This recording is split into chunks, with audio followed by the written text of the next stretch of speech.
Muy buenas tardes, mis queridos hermanos. De nuevo estamos aquí para traerles las buenas noticias, las buenas nuevas de salvación del cielo a la tierra. Hoy tengo el privilegio con mi hermano Eder de compartir el capítulo 37 de Génesis. Es un hermoso capítulo, espero que le saquemos buen provecho. Lo más importante, que lo pongamos en práctica en nuestras vidas. Primero que todo vamos a orar. Señor, te damos gracias, te alabamos y te bendecimos. La honra y la gloria es para ti, Padre. Gracias por permitirnos estar aquí reunidos como hermanos, como equipo de evangelístico, para traer esas buenas nuevas de salvación del cielo a la tierra, Padre Santo. Gracias porque hoy podemos compartir esta palabra, que no llegue vacía al corazón de aquellos que la escuchen y que puedan dar fruto al 30, al 70 y al 100 por uno. Te lo pedimos en el nombre del Señor Jesús. Amén y amén. Bueno, mi hermano Eder, bienvenido. Vamos a comenzar entonces y empiece leyendo usted el capítulo 37 del libro de Génesis. Estoy aquí primero que todo muy agradecido con mis hermanos para compartir las buenas noticias que me trae el Señor a través del capítulo Génesis 37, que dice así: en esta tarde leo la palabra del Señor en el nombre del Padre, del Hijo y con la unción del Espíritu Santo. Habitó Jacob en la tierra donde había morado su padre, en la tierra de Canaán. Esta es la historia de la familia de Jacob. José, siendo de edad de 17 años, apacentaba las ovejas con sus hermanos, y el joven estaba con los hijos de Bilha y con los hijos de Silpa, mujeres de su padre. E informaba José a su padre la mala fama de ellos.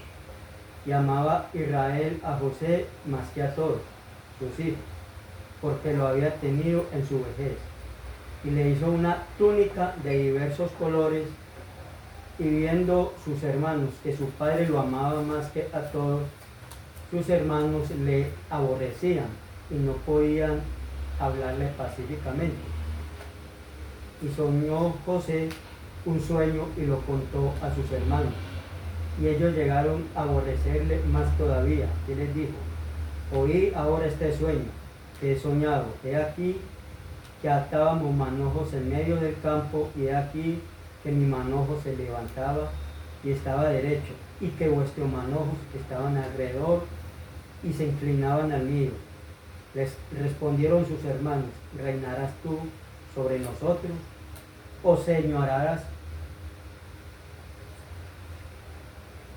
sobre nosotros? Y le aborrecieron aún más a causa de su sueño. Y sus palabras soñó aún otro sueño, y lo contó a sus hermanos diciendo: he aquí que he soñado otro sueño, y he aquí que el sol y la luna y 11 estrellas se inclinaban a mí. Y lo contó a su padre y a sus hermanos. Y su padre le reprendió y le dijo: ¿qué sueño es este que soñaste? ¿Acaso vendremos yo y tu madre y tus hermanos a postrarnos en tierra ante ti? Y sus hermanos le tenían envidia, mas su padre meditaba en esto. Después fueron sus hermanos a apacentar las ovejas de su padre en Siquem. Y dijo Israel a José: tus hermanos apacientan las ovejas en Siquem, ven y te enviaré a ellos. Y él respondió: heme aquí. E Israel le dijo: ve ahora, mira cómo están sus hermanos y cómo estaban las ovejas, y tráeme la respuesta. Y lo envió del valle de Hebrón, y llegó a Siquem, y lo halló un hombre andando errante por el campo, y le preguntó a aquel hombre diciendo: ¿qué buscas? José respondió: busco a mis hermanos, te ruego que me muestres dónde estaban apacentando. Aquel hombre respondió: ya se han ido de aquí, y yo les oí decir: vamos a Dotán. Entonces José fue tras de tus hermanos y los halló en Dotán. Cuando ellos lo vieron de lejos, antes que llegara cerca de ellos, conspiraron contra él para matarle. Y dijeron el uno al otro: he aquí viene el Consolador. Ahora pues venid y matémosle, y echémosle en una cisterna, y diremos: alguna mala bestia lo devoró. y veremos qué será de sus sueños. Cuando Rubén oyó esto, lo libró de sus manos y dijo, no lo matemos. Y les dijo Rubén, no derraméis sangre, echadlo en esta cisterna que está en el desierto, y no pongáis mano en él, por librarlo así de sus manos, para hacerlo volver a su padre. Sucedió pues que aun cuando llegó José a sus hermanos, ellos quitaron a José su túnica, la túnica de colores que tenía sobre sí, y le tomaron y le echaron en la cisterna, pero la cisterna estaba vacía, no había en ella agua. Y se sentaron a comer pan, y alzando los ojos miraron, y he aquí una compañía de ismaelitas que venía de Galá, y sus camellos traían aromas, bálsamo y mirra, e iban a llevarlo a Egipto. Entonces Judá dijo a sus hermanos, ¿qué provecho hay en que matemos a nuestro hermano y encubramos su muerte? Venid y vendámosle a los ismaelitas, y no sea nuestra mano sobre él, porque él es nuestro hermano, nuestra propia carne. Y sus hermanos convinieron con él, y cuando pasaban los madianitas mercaderes, sacaron ellos a José de la cisterna y le trajeron arriba y le vendieron a los ismaelitas por 20 piezas de plata, y llevaron a José a Egipto. Después Rubén volvió a la cisterna y no halló a José dentro, y se rasgó los vestidos y volvió a sus hermanos, y dijo el joven, no aparece, y yo, ¿a dónde iré? Entonces tomaron ellos la túnica de José y degollaron un cabrito de las cabras, y teñieron la túnica con la sangre, y enviaron la túnica de colores, y la trajeron a su padre, y dijeron, esto hemos hallado, reconoce ahora si es la túnica de tu hijo o no. Y él reconoció y dijo, la túnica de mi hijo es alguna mala bestia, lo devoró, José ha sido despedazado. Entonces Jacob rasgó sus vestidos y puso cilicio sobre su lomo, y guardó luto por su hijo muchos días, y se levantaron todos sus hijos y todas sus hijas para consolarlo. Mas él no quiso recibir consuelo, y dijo, descenderé enlutado a mi hijo hasta el Seol. Y lo lloró su padre, y los madianitas lo vendieron en Egipto a Potifar, oficial de Faraón, capitán de la guardia. Amén. Bueno, aquí en este capítulo vemos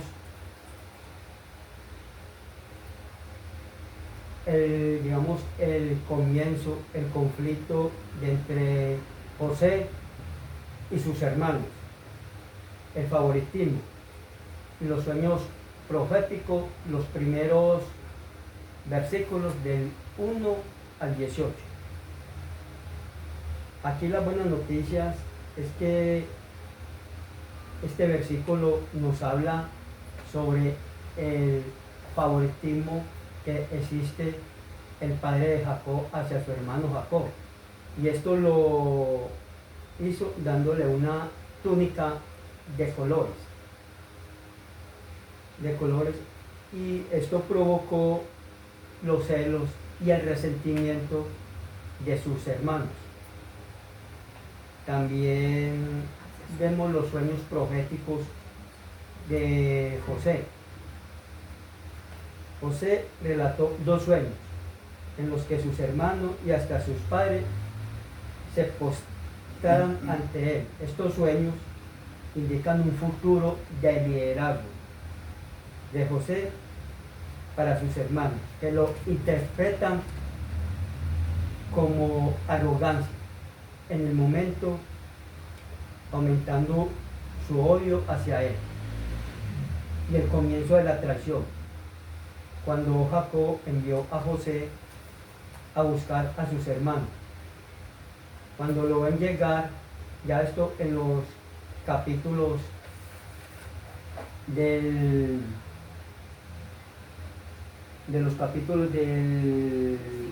10 en adelante, los versículos,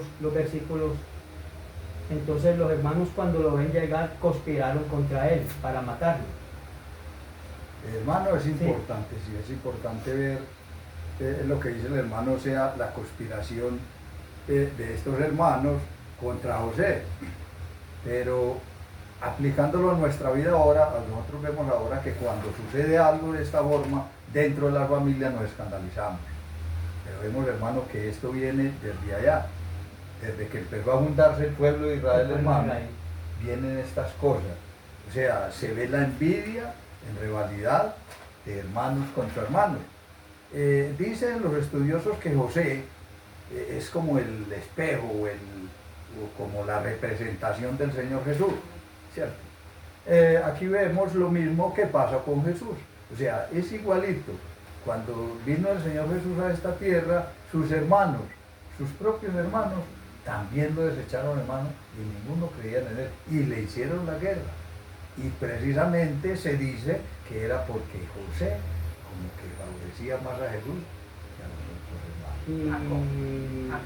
Y la buena noticia es de que Dios tenía un propósito con medio de toda esta situación.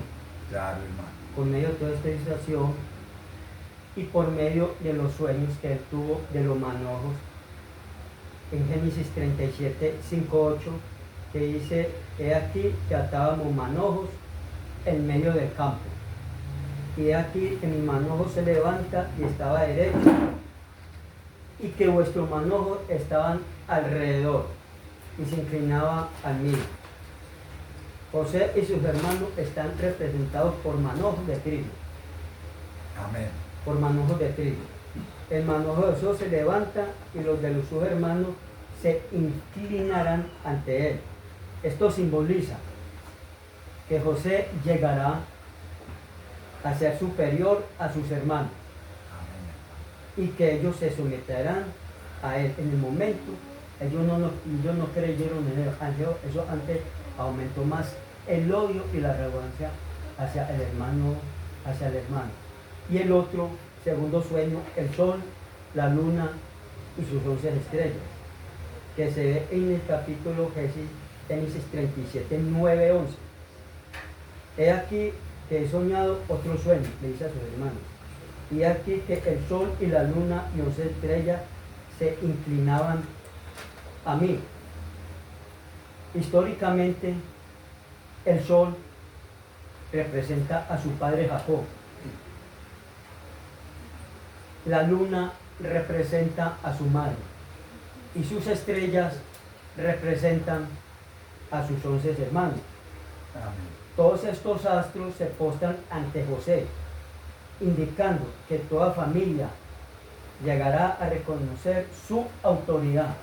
Aunque en el momento los sueños causan rechazo y envidia, con el tiempo se cumple en Génesis 42:15, cuando José se convierte en el segundo gobernador después de el faraón, en el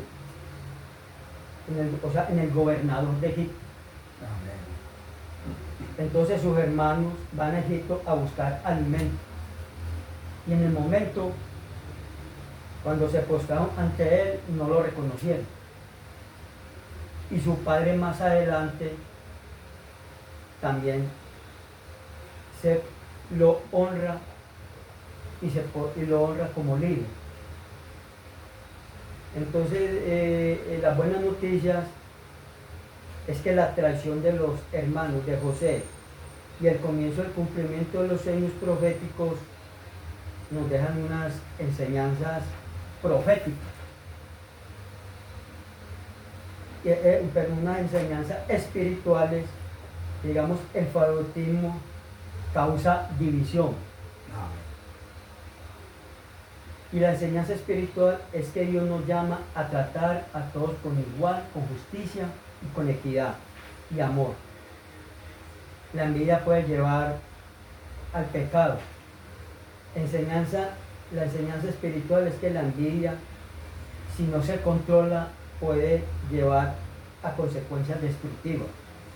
Hay que ser humildes y cultivar un corazón limpio y aprender a alegrarnos por las bendiciones de otras personas. De otras personas, y Dios nos revela sus planes, aunque no siempre son comprendidos La enseñanza espiritual es que Dios puede hablarnos y guiarnos, incluso a través de la juventud, pero su voluntad no se cumple en el tiempo de nosotros, sino en el tiempo perfecto de Dios. Entonces, yo le doy la palabra a usted, hermano, para que continúe. Amén, hermano. Sí, este capítulo 37 nos trae mucha enseñanza para nuestra vida. Que como decía el hermano, es ver lo que hace la envidia dentro de la misma familia. Pero también es ver los propósitos del Señor. Dice la palabra que nosotros no conocemos los caminos, o sea, Él es el que tiene el propósito, un propósito con cada uno de nosotros, y nosotros a veces decimos, ¿qué pasa? ¿Por qué está sucediendo esto? ¿Cierto? Y esto hace de que si yo no soy valiente para seguir el camino del Señor, es donde vuelvo atrás. ¿Por qué? Porque es que tomo lo que me están pasando a mí por cosas malas. Pero la palabra es muy clara cuando dice en Romanos que todo lo que le pasa a los hijos de Dios es para nuestro bien. Todo. O sea, pero nosotros como cristianos a veces se nos olvida esa partecita. Se nos olvida, ¿cierto? De que a nosotros se nos murió un hijo, es para bien. Nos duela mucho, pero si Dios se lo llevó, por algo sería. Tenemos que decir, es para bien.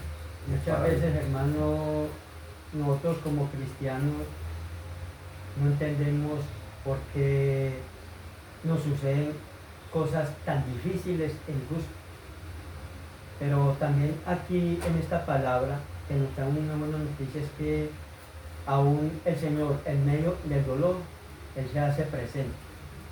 Claro, hermano, porque es preciso lo que Él nos dice. ayuda, digamos, a mantenernos, a estar firmes, aun cuando las personas nos rechazan, cuando somos fieles al Señor.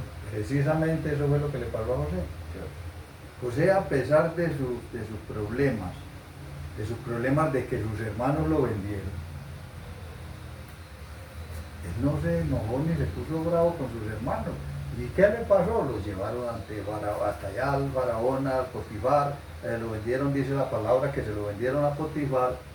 ¿Y qué hizo Potifar? Lo puso allá en un buen puesto, pero mire cómo son las cosas. Es cuando llegó allá Potifar lo puso en un buen puesto. Pero ¿qué pasó? No falta la mosquita en la leche. ¿Quién se interpuso ahí? O sea, el enemigo siempre va a estar metiendo las narices para dañar los propósitos que tiene Dios con cada uno de nosotros. Porque después de que estaba ya bien organizadito, pues la esposa del amigo Potifar se le metió al rancho. Y debido a esto, José es llevado a la cárcel. No se creía quién iba a creer esto o qué pensaría José, pero José sabía, porque él le creyó a esos sueños. Eso es lo importante. José, aunque sus papás, sus hermanos no creyeron en él, ni le creyeron a estos sueños que él tuvo, José siempre los tuvo en su mente, que él había tenido esos sueños y que esos sueños habían sido revelados por su Padre, por Dios. Que había sido revelado por Dios. Y por eso él confió, estuvo firme todos estos años en la cárcel, esperando a que Dios hiciera la obra. Él no se preocupó, él no se puso a conseguir abogados ni muchas cosas de eso, sino confió en su Dios.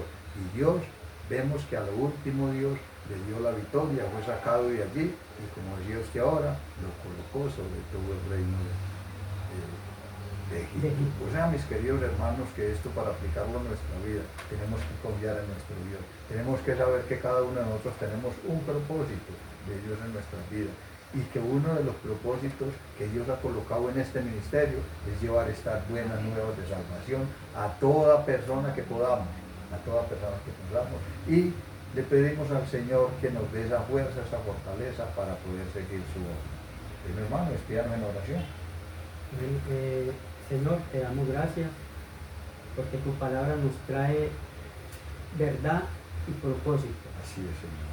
Aunque muchas veces no entendamos las cosas que nos pasan tan difíciles o injustas en nuestra vida, te pedimos, Señor, que nos ayude a mantenernos firmes. Amén. Cuando somos rechazados por las personas, cuando somos fieles a ti. Moldéanos tu carácter, Señor, como moldeaste el de José. Y Amén. ayúdanos a perdonar como hizo José. Hoy meditamos, Señor, en la historia de José. Que este capítulo, Señor, nos enseñe a aprender, a crecer y a servir con humildad. Así como hubo oscuridad en la vida de José en este capítulo 37, así también tú conviertas todo lo que nosotros tengamos en oscuridad en luz para tu gloria y tu reino, Señor. Amén. Y que siempre, Señor, estas enseñanzas las pongamos en práctica para que seamos, Señor, testigos fieles de Cristo Jesús, sal y luz en medio de este mundo. A ti, Señor, te damos toda la gloria, la honra y la alabanza. En el nombre de Cristo Jesús. Amén y amén. Amén.